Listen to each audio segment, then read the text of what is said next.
শাকসবজির যে উপকারী দিকগুলোর কথা যদি আমরা সহজ কথায় বলতে যাই, তাহলে হচ্ছে আমরা এখান থেকে দেখতে পাই যে রোগ প্রতিরোধ ক্ষমতা বাড়াতে সহযোগিতা করে। নিয়মিত শাকসবজি খেলে শরীরের রোগ প্রতিরোধ ক্ষমতা শক্তিশালী হতে পারে এবং হচ্ছে শাকসবজি খাওয়ার কারণেই হজম শক্তি উন্নত হয়। এই যে সবজির মধ্যে থাকা বা বিভিন্ন শাকের মধ্যে থাকা হচ্ছে আঁশ বা হচ্ছে ফাইবার জাতীয় যেগুলো রয়েছে এগুলো কোষ্ঠকাঠিন্য দূর করতে এবং যে হজম প্রক্রিয়া বা ডাইজেশন প্রক্রিয়া রয়েছে এটাতে কিন্তু হচ্ছে অনেকটাই সহযোগিতা করে থাকে।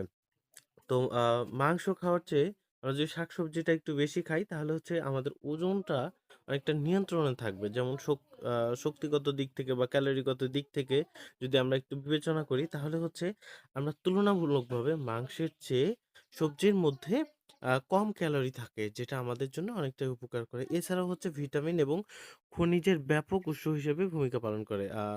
যেমন হচ্ছে সবজিতে বিভিন্ন প্রকারের ভিটামিন যেমন হচ্ছে এ, সি, কে এবং আয়রন, ক্যালসিয়াম সহকারে বিভিন্ন ধরনের পুষ্টি উপাদান থাকে।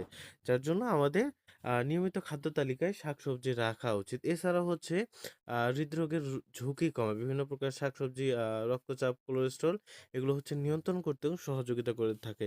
এছাড়াও হচ্ছে এবং ত্বকের জন্য এটা অনেক উপকারী। বিশেষ করে হচ্ছে গাজর, পালং শাক, তার পরবর্তীতে হচ্ছে এই ধরনের যে বিভিন্ন ধরনের সবজিগুলো রয়েছে, এগুলো কিন্তু আমাদের চোখের জন্য এবং শরীরের যে স্কিনটা আছে বা ত্বকটা রয়েছে এটার জন্য অনেকটাই উপকারী। তো নিয়মিত এই ধরনের টিপস পেতে আমাদের Facebook পেজ এবং YouTube চ্যানেল সাবস্ক্রাইব করে সাথেই থাকুন। ধন্যবাদ।